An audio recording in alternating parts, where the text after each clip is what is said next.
जिसके घर पे मीटर की रीडिंग 600 से कम है उसको बिजली का बिल 0 आएगा। मेरा बिजली ਦਾ ਬਿੱਲ ਪਹਿਲਾਂ 1 ਸਾਲ ਪਹਿਲਾਂ ਆਵਾ ਤਾਂ ਤੇ ਹੁਣ ਵੀ 1 ਸਾਲ ਹੋ ਗਿਆ ਵੀ ਆਂਦਾ ਨਹੀਂ ਹੈਗਾ ਜਦ ਆਹ ਭਗਵੰਤ ਮਾਨ ਦੀ ਸਰਕਾਰ ਬਣੀ ਆ ਜੀ। ਮੁੰਡਾ ਸਾਨੂੰ ਛੋਟਾ ਕਹਿੰਦਾ ਪਿਛਲੀ ਵਾਰੀ ਬਿੱਲ ਕਿੰਨਾ ਆਇਆ था माँ 3500 रुपया कहना ऐसी 0 आया। माँ पे ऐसा मुख्यमंत्री पूरे इंडिया में बनना चाहिए।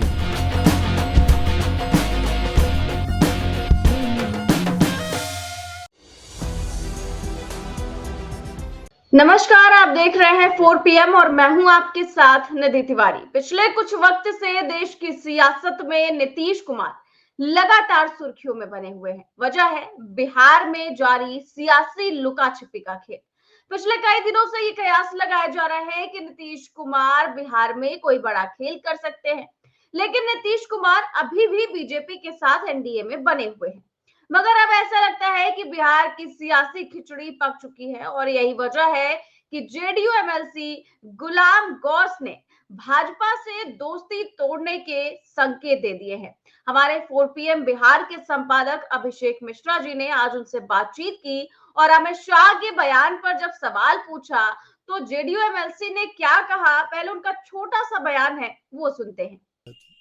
अमित शाह ने अभी तक चुप्पी नहीं तोड़ी है कि 2025 के बाद सीएम नीतीश ही होंगे। आप लोग सिर्फ नारा लगा रहे हैं 2025 में फिर से नीतीश, 25 से 30 फिर से नीतीश।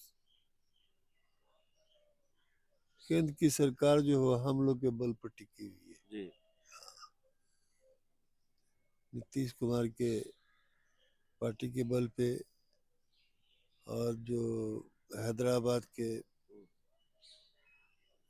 चंद्रबाबू नायडू के बल पे। नहीं तो जैसे हिचक क्या है, क्या आप समझ, इतना दशकों का राजनीतिक अनुभव है आपका। निश्चित रूप से नीतीश कुमार जी ही मुख्यमंत्री होंगे बिहार के। नहीं तो फिर अमित शाह को हिचक क्यों है ये कहने में? अमित शाह के हम लोग मेहरबानी के मोहताज हैं क्या? तो अपनी ही बैसाखी पे टिके हुए हैं केंद्र की सरकार। तो सुना आपने, जेडीयू एमएलसी ने साफ चेतावनी दे दी कि केंद्र की सरकार हमारे दम पर टिकी हुई है, नीतीश कुमार ही मुख्यमंत्री होंगे अगले, और साफ कह रहे हैं कि अमित शाह की मेहरबानी की हम कोई मोहताज थोड़ी है। क्या ये तो खुद ही हमारी बैसाखी पर टिके हुए हैं। ये तेवर जो दिखाई दे रहे हैं जेडीयू के, ये काफी कुछ बयां कर रहे हैं और इसी को लेकर के आज हम बातचीत करेंगे और बिहार की राजनीति में क्या कुछ चल रहा है समझने की कोशिश करेंगे। हमारे साथ मौजूद है अभिषेक मिश्रा जी। सर, बहुत स्वागत है आपका। जी नमस्ते निधि जी। जी सर, देखा आपने कि और आपने इंटरव्यू किया था कि जेडीयू एमएलसी ने साफ चेतावनी दे दी कि केंद्र की सरकार हमारे दम पर टिकी हुई है, बैसाखी हम ही है, ज्यादा इधर उधर की तो बैसाखी खींच लेंगे। क्या कहेंगे सर आप? एक शायरी भी कही है, शायराना अंदाज में अमित शाह को चिताया है आज जनता दल यूनाइटेड ने। और जनता दल यूनाइटेड, जिस गुलाम गौस की हम बात कर रहे हैं, वो जेडीयू के बड़े वरिष्ठ नेता हैं, नीतीश कुमार के करीबी हैं। उन्होंने कहा है कि अब हवा ही करेगी रोशनी का फैसला और जिस दिए में दम होगा वो दिया रह जाएगा। तो बीजेपी को ये बताने की कोशिश है कि आप में दम होगा तो आप टिकेंगे, हम में दम होगा तो हम टिकेंगे। देखते हैं कौन टिकता है, देखते हैं किसमें कितना है दम। देखिए निधि जी, अगर इस तरह के बयान जेडीयू की तरफ से आ रहे हैं, जेडीयू के एमएलसी की तरफ से आ रहे हैं या जेडीयू के वरिष्ठ नेता गुलाम गौस की तरफ से आ रहे हैं, तो अव्वल तो सवाल यही है कि क्या और गुलाम गौस पहले भी बयान देते रहे हैं। वक्फ संशोधन अधिनियम बिल को लेकर उनसे हमने इंटरव्यू किया था, उनसे हमने बातचीत की थी। उन्होंने कहा था कि क्या मोदी को, क्या बीजेपी को सिर्फ मुसलमान ही दिखते हैं, ये सवाल उन्होंने उठाया था। क्या गुलाम गौस के खिलाफ पार्टी ने कोई कार्रवाई कर दी? क्या गुलाम गौस के बयान से पार्टी ने कोई किनारा किया? क्या पार्टी ने गुलाम गौस के बयान से असहमति जताई, बल्कि उनके बयान पर मुहर लगी? उन्होंने कहा था, हमने उनसे पूछा था कि वक्फ संशोधन अधिनियम बिल का तो आपकी पार्टी समर्थन करती है, जेडीयू के सांसद हैं ललन सिंह, केंद्रीय मंत्री हैं और वो संसद में समर्थन करते हैं। गुलाम गौस ने कहा कि ये उनकी निजी राय हो सकती है, हमारी पार्टी समर्थन नहीं करती है। और बाद में उनके बयान पर उनकी पार्टी ने मुहर लगाई, जेडीयू ने मुहर लगाई। जेडीयू के मुख्य प्रवक्ता नीरज कुमार, जो पार्टी का आधिकारिक बयान, उनका बयान माना जाता है, उन्होंने कहा कि नहीं, हमने समर्थन नहीं किया है वक्फ संशोधन अधिनियम बिल का। अगर समर्थन किया होता तो मामला जेपीसी में जाता ही नहीं। लेकिन देखिए, आज गुलाम गौस ने जो कहा है वो ये बताने को काफी है कि अमित शाह की चुप्पी से कितनी नाराजगी नीतीश कुमार के अंदर है। हाल के दिनों में बिहार की राजनीति के जो घटनाक्रम है उस पर हम आएंगे, लेकिन गुलाम गौस ने क्या कहा? उन्होंने कहा कि हम अमित शाह के मेहरबानी के मोहताज नहीं है, हमें अमित शाह की मेहरबानी नहीं चाहिए। नीतीश कुमार ही 2025 में सीएम होंगे, ये जेडीयू का बयान है, गुलाम गौस का बयान है। और वास्तविक स्थिति क्या है? वास्तविक स्थिति यह है कि अमित शाह, देश के गृह मंत्री अमित शाह ने अब तक चुप्पी साध रखी है। उन्होंने ये नहीं कहा है कि 2025 के बाद, अव्वल तो सवाल यही है कि 2025 के चुनाव नतीजों के बाद किसको बहुमत मिलेगा, क्या एनडीए सरकार बनाने की स्थिति में होगा? अगर होगा तभी सीएम नीतीश कुमार होंगे या दूसरे होंगे, ये सवाल आता है। लेकिन फिर अगर मगर का ही सही, लेकिन ये सवाल तो है कि क्या नीतीश कुमार ही सीएम होंगे 2025 में एनडीए सरकार बनाने की स्थिति में आई? तो अमित शाह ने चुप्पी साध रखी है, जेपी नड्डा ने चुप्पी साध रखी है, मोदी ने चुप्पी साध रखी है। और बोल कौन रहा है? दिलीप जायसवाल बोल रहे हैं, सम्राट चौधरी बोल रहे हैं। फैसला अमित शाह को लेना है, जेपी नड्डा प्रधानमंत्री नरेंद्र मोदी को लेना है, या दिलीप जायसवाल और सम्राट चौधरी बिहार में फैसला करेंगे? बीजेपी का शीर्ष नेतृत्व किसको मानेंगी आप? सम्राट चौधरी को मानेंगी कि अमित शाह को मानेंगी? और फिर नाराजगी किस तरह की है, घटनाक्रम किस तरीके का है? और सवाल सिर्फ बीजेपी के बड़े नेताओं के बयानों का नहीं है, उनकी चुप्पी का नहीं है। सहयोगी दल भी बहुत किनारे करके निकल जा रही सवाल को कि नीतीश कुमार ही सीएम होंगे, चाहे वो उपेंद्र कुशवाहा की पार्टी हो, चाहे वो चिराग पासवान हो। चिराग पासवान के एक इंटरव्यू को लेकर हमने खबर दिखाई, एक चैनल पर उन्होंने इंटरव्यू दिया, उनसे पूछा गया कि क्या नीतीश कुमार ही 2025 के सीएम होंगे? उन्होंने कहा नीतीश कुमार के नेतृत्व में चुनाव लड़ा जाएगा, और आधी बात वो गोल कर गए। उन्होंने ये नहीं कहा कि 2025 के बाद वही सीएम होंगे। तो जाहिर है भारतीय जनता पार्टी ने अपनी तैयारी कर रखी है, भारतीय जनता पार्टी ने ये सोच रखा है। तो खेल तो दोनों तरफ से होगा ना, अगर कोई बॉलिंग करेगा तो कोई बैटिंग भी करेगा। सियासत की शतरंज पर चालें चली जाएंगी तो उजले वाले लोग भी अपने चाल चलेंगे और काले वाले भी चाल चलेंगे। उजला प्यादा भी चलेगा, काला प्यादा भी चलेगा, उजला घोड़ा भी चलेगा, काला घोड़ा भी चलेगा। तो शतरंज तो दोनों तरफ से खेली जा रही है और खेली जाएगी राजनीति में। नीतीश कुमार ने क्या किया? नीतीश कुमार दिल्ली गए और दिल्ली में भारत के पूर्व प्रधानमंत्री स्वर्गीय मनमोहन सिंह के परिवार वालों से मिले, लेकिन भारतीय जनता पार्टी के किसी बड़े नेता से उन्होंने मुलाकात नहीं की। उसके बाद नीतीश कुमार ने क्या किया? मणिपुर में भारतीय जनता पार्टी की सरकार से समर्थन वापस ले लिया। जेडीयू चाहे लाख सफाई दे कि ये वहां के प्रदेश अध्यक्ष का फैसला था, लेकिन ये बात कम से कम मेरे गले से तो नहीं उतरती। वहां के प्रदेश अध्यक्ष को क्या लाभ था और वहां के प्रदेश अध्यक्ष को क्या लाभ होना था? क्या भारतीय जनता पार्टी की सरकार वहां गिर रही थी? भारतीय जनता पार्टी की सरकार भी वहां नहीं गिर रही थी। भारतीय जनता पार्टी को वहां प्रचंड बहुमत है, तो जेडीयू के समर्थन वापसी से कोई नुकसान नहीं होना था बीजेपी को। तो जाहिर है नीतीश कुमार मैसेज देना चाहते होंगे। नीतीश कुमार छोटा झटका देते हैं, बाद में बड़ा झटका देते हैं, लेकिन बलि का बकरा बनाया गया वहां के प्रदेश अध्यक्ष को कि भाई ये इनका फैसला था, इनको हमने हटा दिया है। देखिए, बिहार के राजनीतिक गलियारों में इस बात की चर्चा बहुत है। आरजेडी के लोग और दूसरे लोग कह रहे हैं कि जेडीयू दो गुटों में बटी है, एक दिल्ली वाली जेडीयू है, एक पटना वाली जेडीयू है।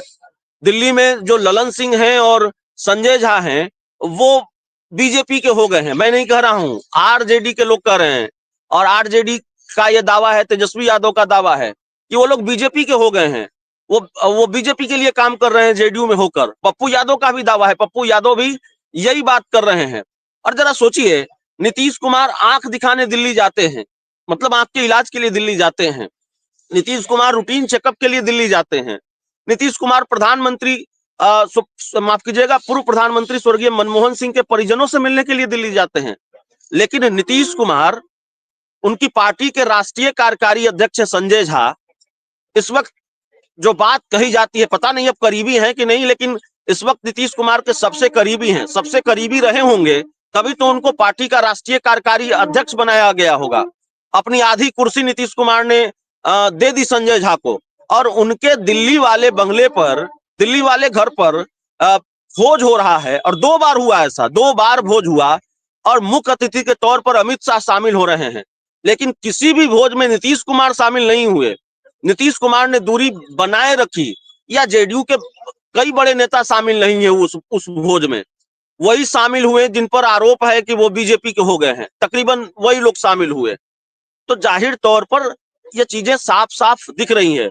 अब जेडीयू का जो दावा है, या एनडीए के दूसरे नेताओं का दावा है, दूसरे लोगों का दावा है, वो दावा करते हैं कि भाई कैसे जेडीयू बीजेपी के बीच सब कुछ ठीक नहीं है, हमारे यहाँ तो ऑल इज वेल है।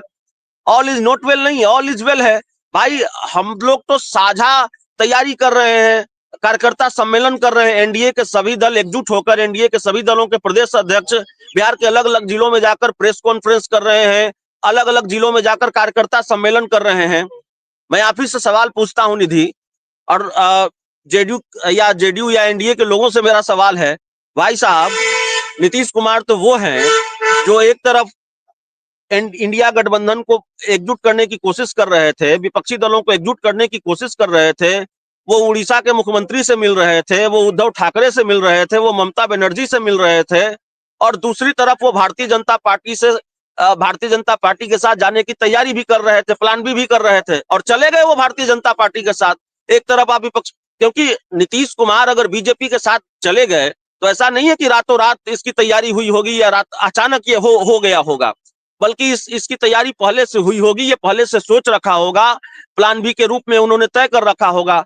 तो ये भ्रम तो नीतीश कुमार देते हैं।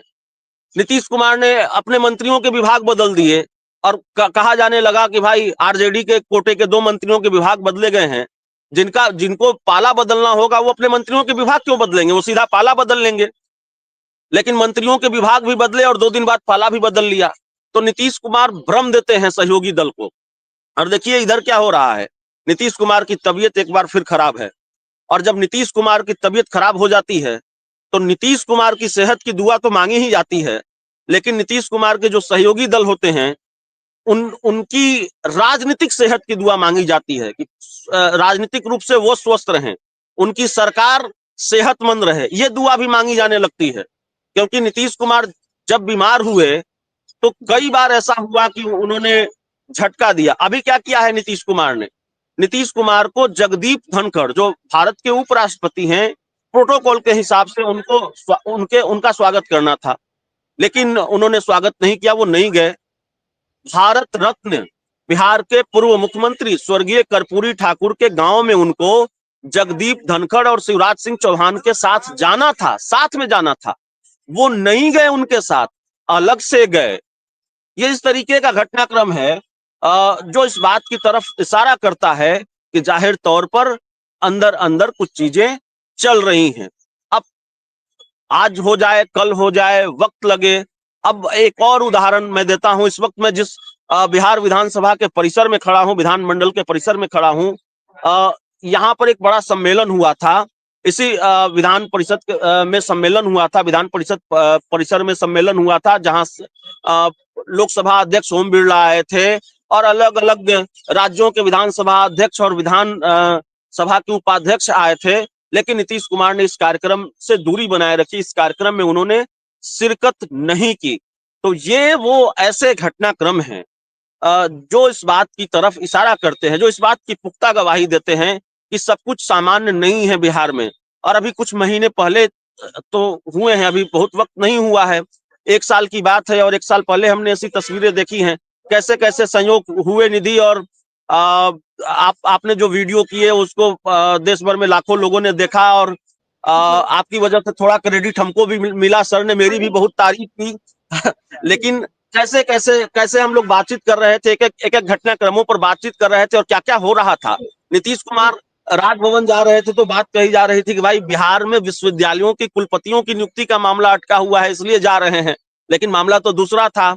कई घटनाक्रम हो रहे थे। नीतीश कुमार ट्वीट कर रहे हैं, फिर ट्वीट डिलीट कर रहे हैं, नया ट्वीट कर रहे हैं रात को 11 बजे और कह रहे हैं आदरणीय प्रधानमंत्री नरेंद्र मोदी जी को बधाई, अगर स्वर्गीय कर्पूरी ठाकुर को भारत रत्न मिला तो। छोटे छोटे घटनाक्रम हुए और हर घटनाक्रम पर 4 PM ने नजर बनाए रखी, दिन रात हर घटनाक्रम को दर्शकों तक पहुंचाया। और सबसे पहले 4 PM ने बताया कि भाई बिहार में खेला होने वाला है।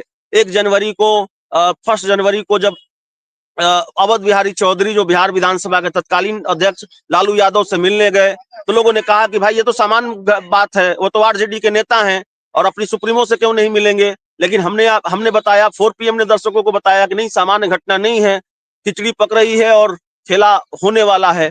तो जाहिर तौर पर एक एक घटनाक्रम पर नजर है। और अभी जो घटनाक्रम है निधि, देखिए आने वाले दिनों में अभी कई ऐसे घटनाक्रम आपको देखने को मिलेंगे। लेकिन मैं फिर कह रहा हूं कि खेल दोनों तरफ से होगा।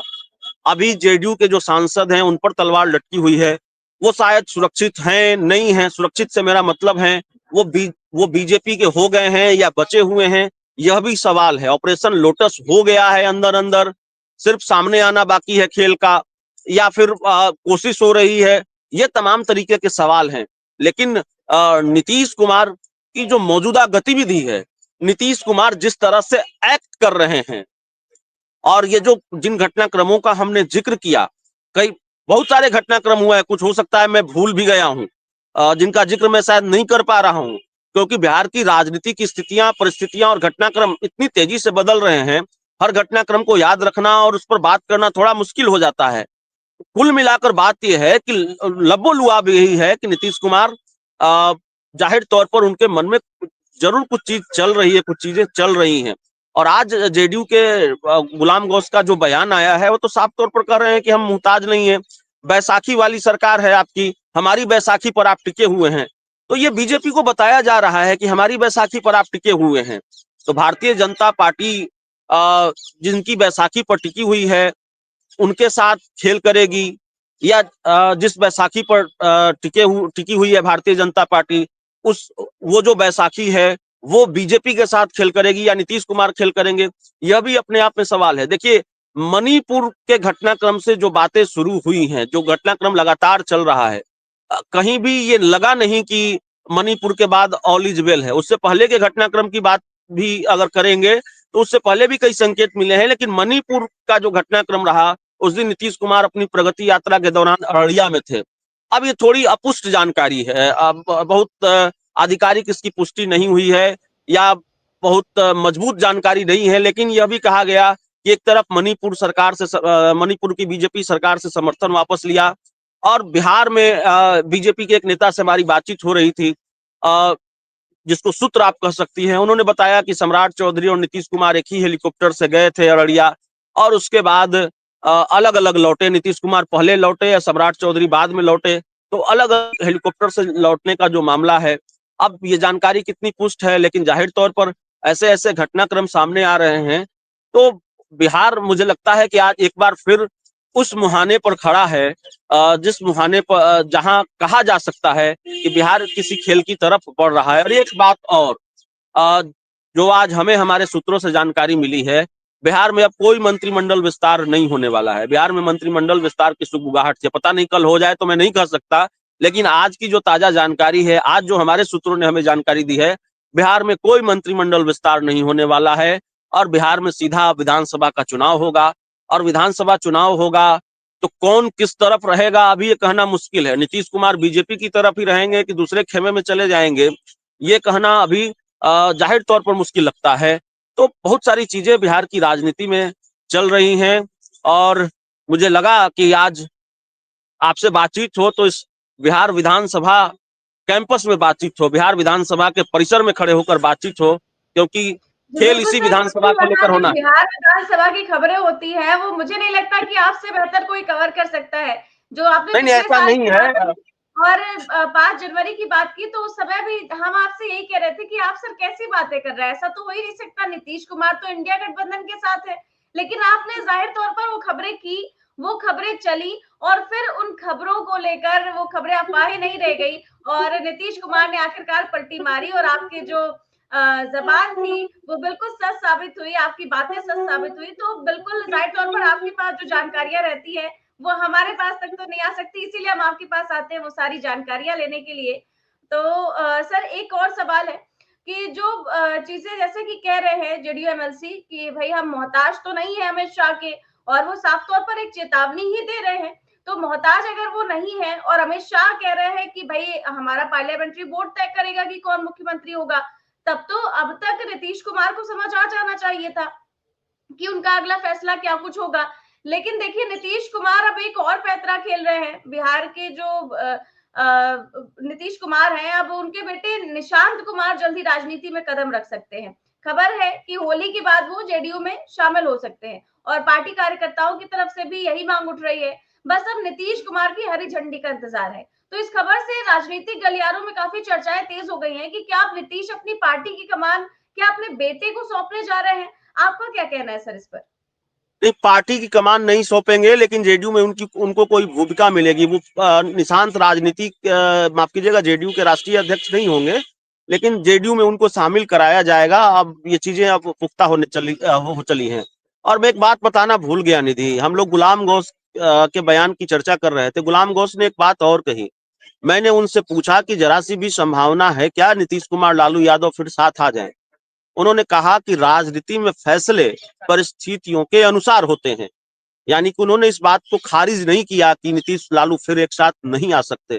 तो जाहिर तौर पर इस तरह के बयान जब आने लगते हैं राजनीति में और इस तरह से संकेत दिए जाने लगते हैं, तो फिर समझना चाहिए, हम जैसे पत्रकारों को समझ लेना चाहिए कि क्या हो सकता है। मंत्रिमंडल विस्तार का अटका होना, लटका होना, बिहार में बोर्ड आयोगों की नियुक्तियां नहीं होना, उसमें राजनीतिक दलों के कार्यकर्ता, जेडीयू और बीजेपी के कार्यकर्ताओं को सहयोगी दलों के कार्यकर्ताओं का एडजस्टमेंट होना है, वो भी नहीं हो रहा है।